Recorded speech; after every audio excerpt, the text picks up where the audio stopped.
Ang gagawin ko ngayon guys ay ito, magtutupi ng mga damit na pinaglabhan ko nung nakaraang araw. Ito yung aking trabaho ngayong araw, magtupi ng mga, magtiklop ng mga damit na pinaglabhan ko nung nakaraang araw. So, meron na rin ako na tiklop dito guys. Ito pa yung tiklopin ko, meron pa sa loob sa kwarto, naipon kasi siya. So, samahan niyo ako guys magtupi ng damit.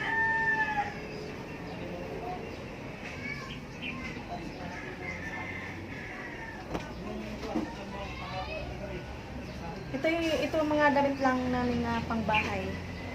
Kasi pambihira lang din naman kami lumabas. Dito lagi sa bahay. Kaya yung karamihan namin damit na nilalabhan puro pang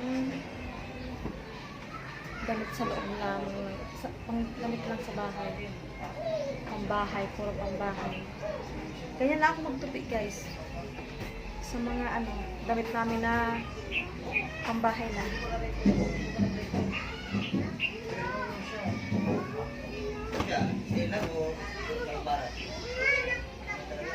Pasensya na guys kung maingay, nandito kasi ako sa terrace na kasi ang init-init dun sa labas o sa loob, hindi ako makatagal. Kaya dito ako sa terrace, medyo maingay lang ng konti. Pag mga panlakad yung tinutupi ko, inaayos ko ng tupi sila para maganda tingnan. Pero pag pangbahay lang, mga ganito lang.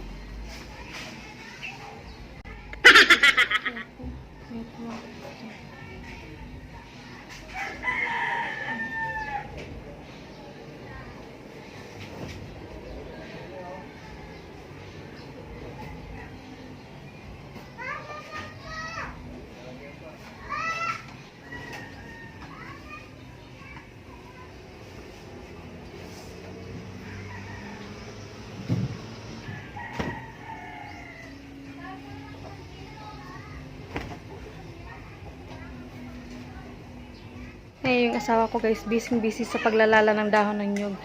Gagawin kasi siyang atip ng bombahan namin kasi ang init-init, walang ayan ito yung bombahan namin.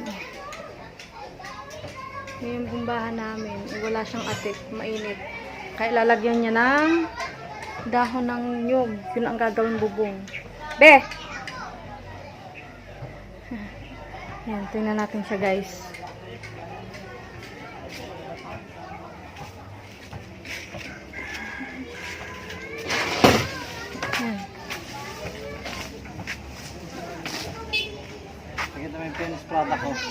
Ayun na yung natapos niya guys, oh.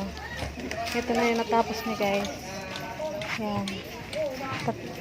4 na piraso na. Tapos yan. Tatapusin mo yan lahat, be?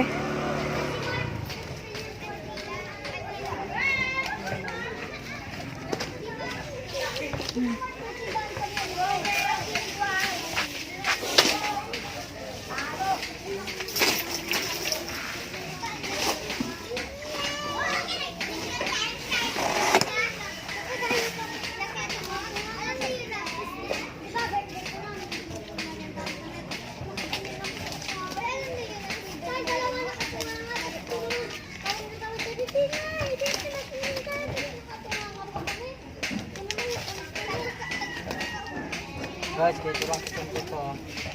Dito ang trabaho namin sa probinsya.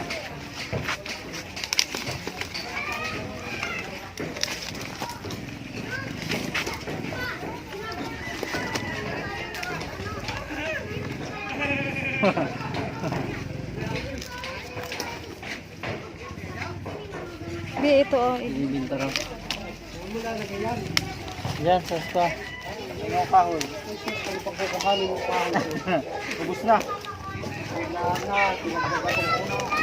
Sayang. Nag-vlog siya.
Ayan na guys, yung natapos ng aking asawa na yung nilala niyang dahon ng nyug. Ayan, dyan niya linagay. Ginawa niyang bubong sa bombahan para hindi mainit. Ayun, kapatid ko naliligo. Ayan na siya. Malilom na siya.